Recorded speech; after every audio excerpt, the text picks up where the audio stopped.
Hello everyone, it's time for another reading update. Since the last one of these I did, I've read quite a bit. I've been trying to set apart a little time every day to read, and that's been working well. Of course, I don't always manage it. There are still days where it's like, oh, I read for 5 minutes today and I was half asleep.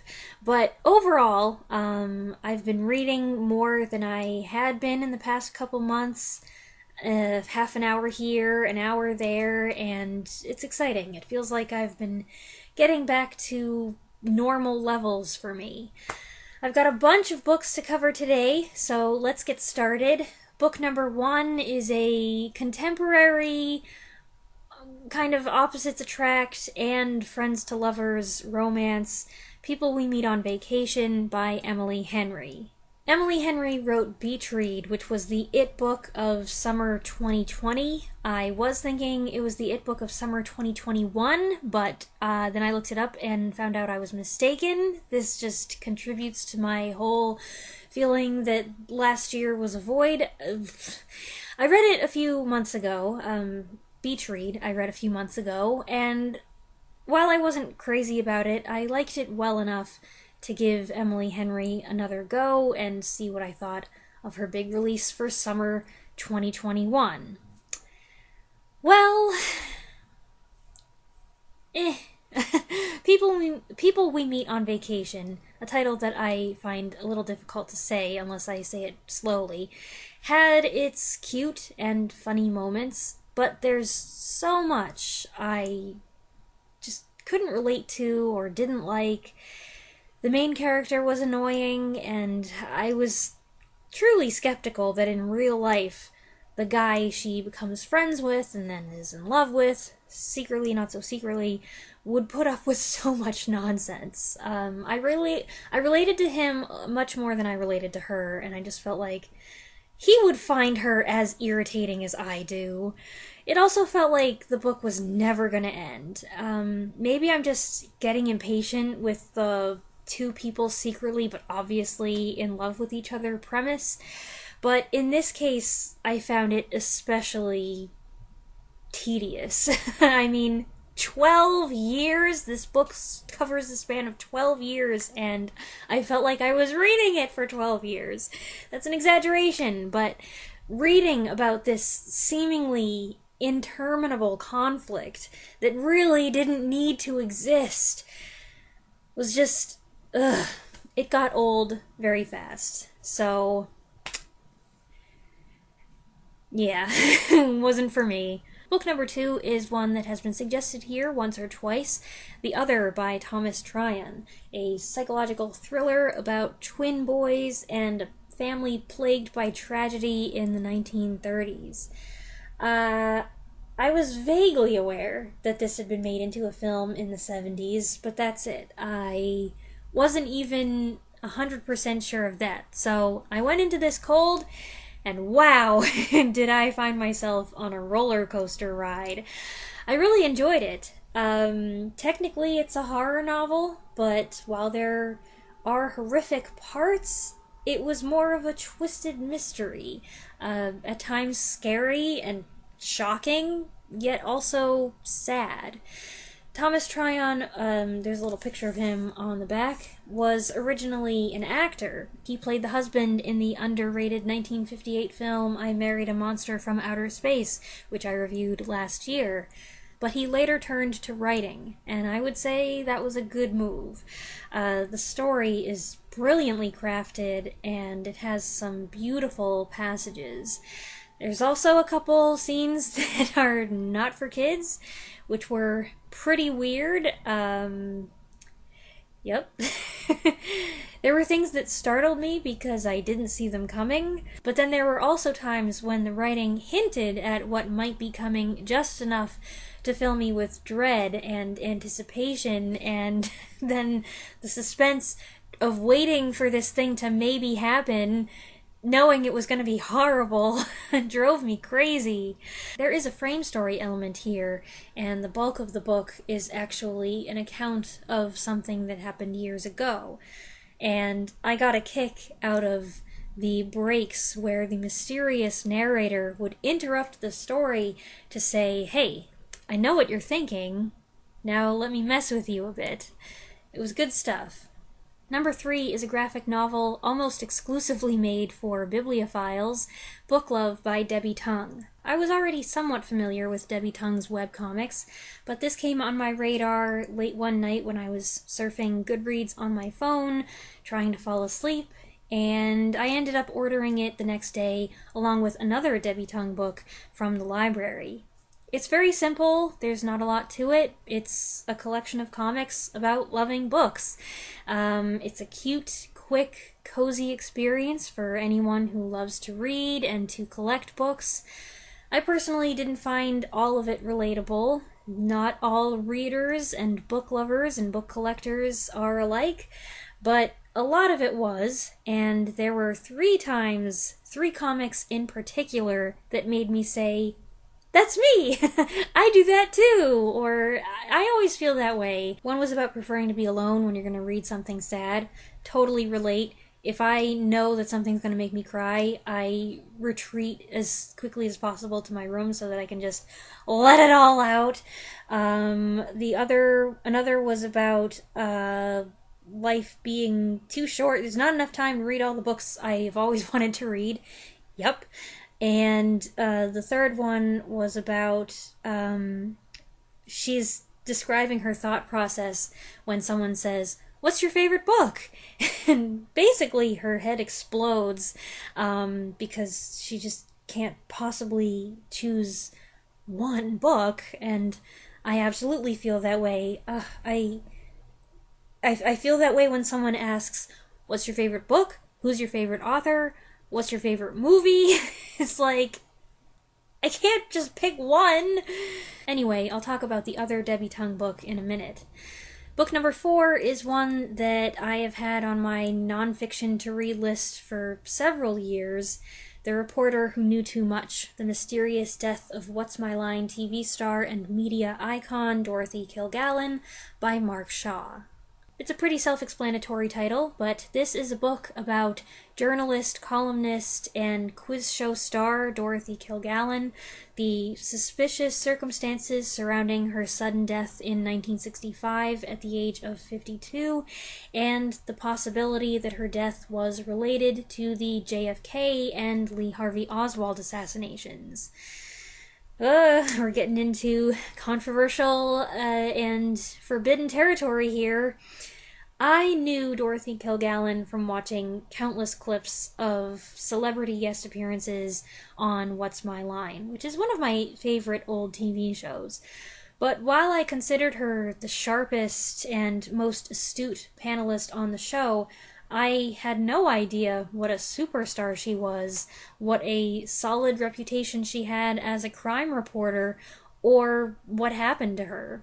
I also wasn't aware how determined she was in the last months of her life to find out the truth about Jack Ruby's connection to Lee Harvey Oswald, and essentially to demolish J. Edgar Hoover's "Oswald acted alone" statement long after other reporters had moved on. Whether they decided to move on themselves or they had pressure from higher powers.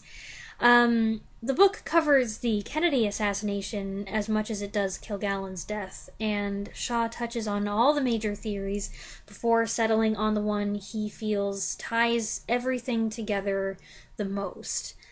The whole thing is fascinating and not a little disturbing, no matter how you look at it, and Shaw almost totally succeeds in convincing me.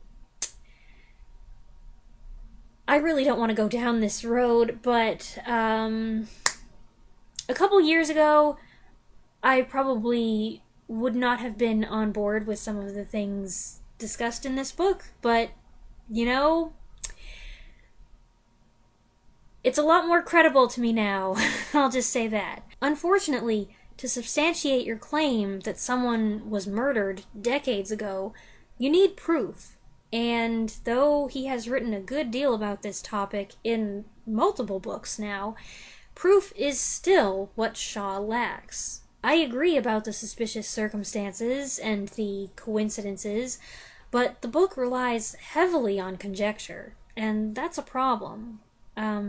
It's also chock full of typos, grammatical errors, and other embarrassing mistakes, which any decent proofreader should have caught. So either the proofreader was asleep at the wheel, or there were some shenanigans going on to make this book sound like it was really poorly written. The middle and last sections were also very repetitive, and it's too bad because the book is an interesting read and it provides some compelling food for thought.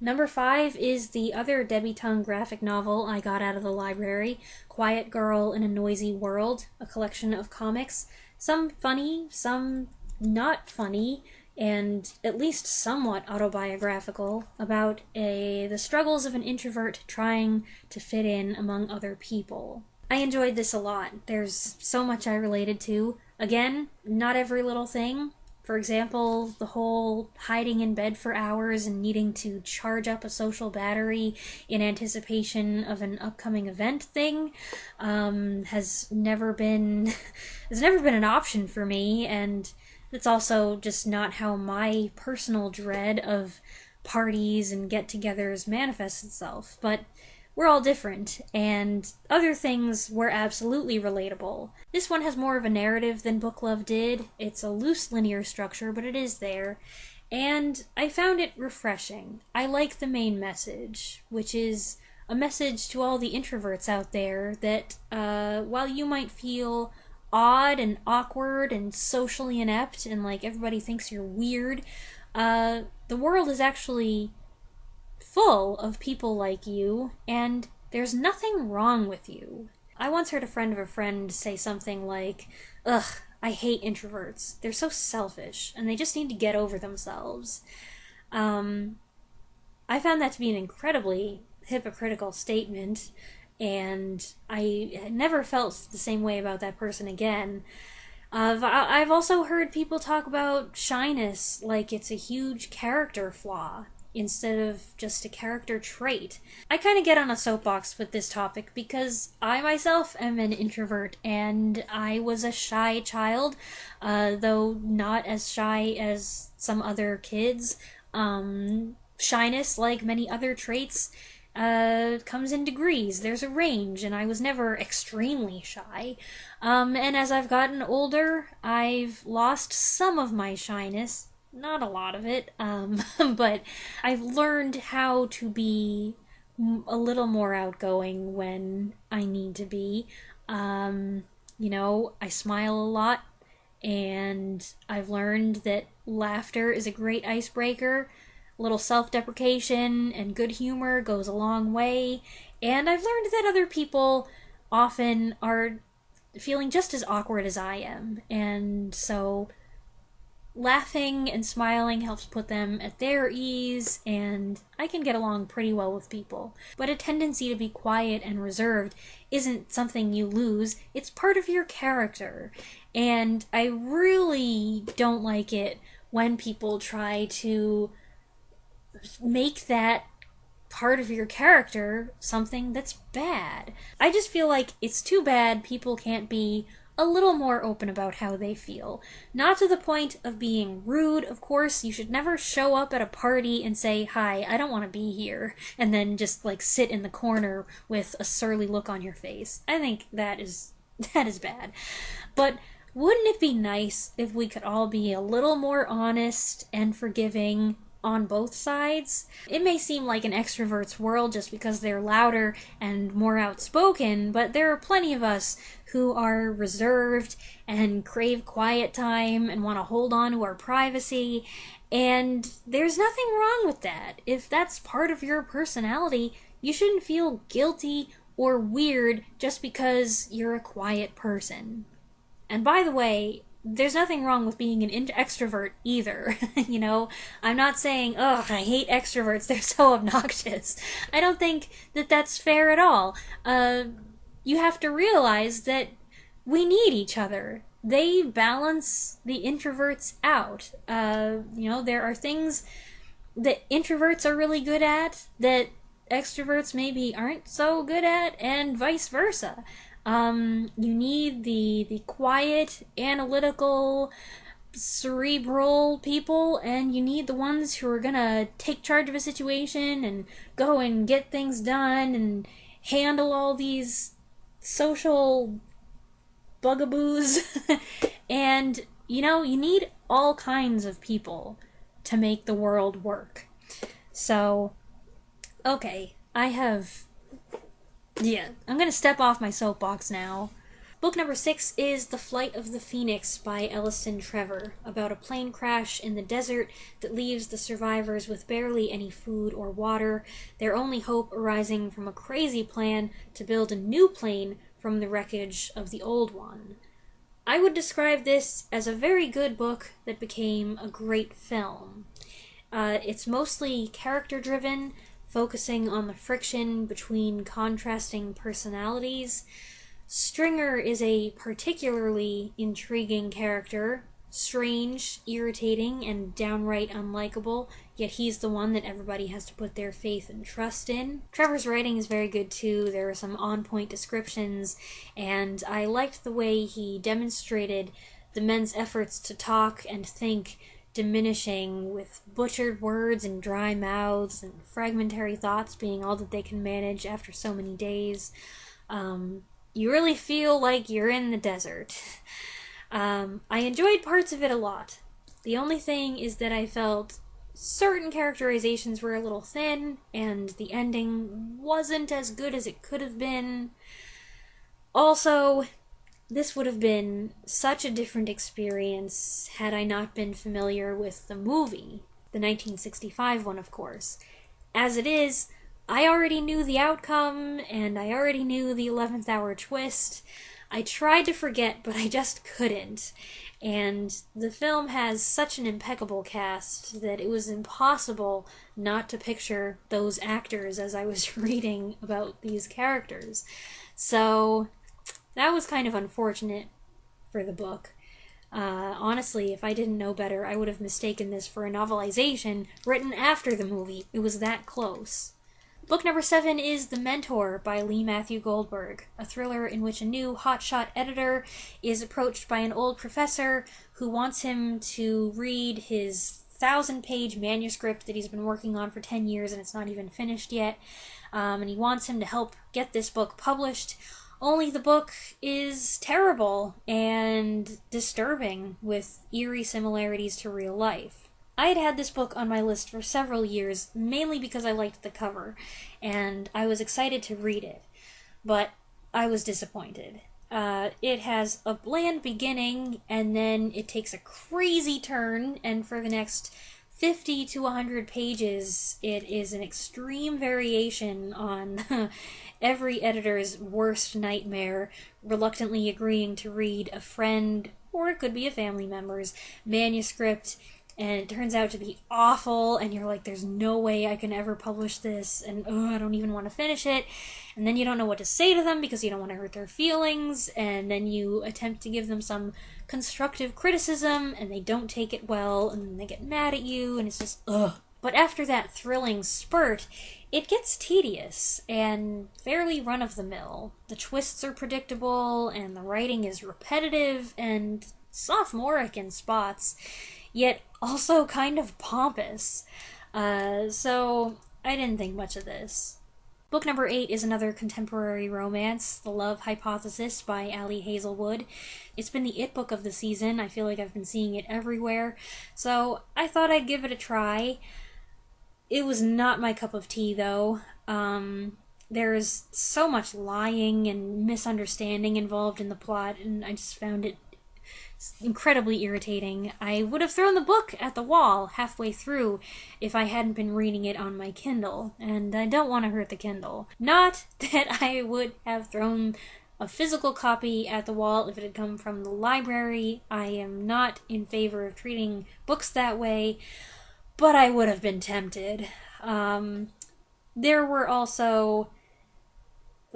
one chapter that I was like, I can tell that this is supposed to be, but it is just one of the worst well, it's got some adult content, and this was one of the worst scenes that I've ever read.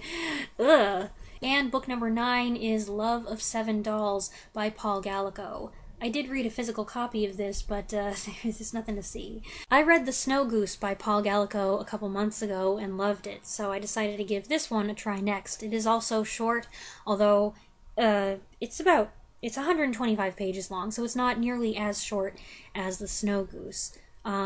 I did not know that it had been made into a film, which I'd already seen. It's about a poor French girl who's about to jump off a bridge in despair when the puppets at a carnival she's passing start speaking to her and draw her into their fantasy world. Once again, as with The Snow Goose, I enjoyed the writing. Gallico weaves a beautifully melancholy tale. I also loved the way the puppets came to life and were infused with so much personality. But this was very dark. The girl suffers a lot of abuse, pretty much every kind of abuse that you can think of at the hands of one man, and the way she's treated is so brutal and malevolent that it made it nearly impossible for me to accept the ending. I acknowledge the complexities of his character, but it needed an act of redemption or something to make the resolution work for me. This short book was adapted into the 1953 film Lily with Leslie Caron and Mel Ferrer. The darker elements in the book were significantly watered down. And that's it, unless you want to know what I'm currently reading, which is An Owl Too Many by Charlotte MacLeod. This is a Peter Shandy mystery. I've never read one of those before, but it's going well. I'm a little more than halfway through, and I'm enjoying it. The style took some getting used to. The writing is rather verbose, and many of the characters are college professors. They use big words and some technical terminology, and there was a whole cast of characters who would be familiar if you had read this series before, who were all new faces to me. Also, this is totally on me. I keep reading it in a British accent for some reason, even though it's set in New England. I think it's set in Massachusetts, and also I keep visualizing it as set in the 60s or 70s, when I believe it's set in 1991, which is when the book was published. I don't know why I keep doing that, but it's very amusing, with clever dialogue and descriptions and some fun characters. My one quibble is with the title, because you can never have too many owls. I hope you enjoyed this video. Let me know what you've been reading down there in the comments, and what you think of any of the books that I talked about, and I'll see you next time. Thanks for watching.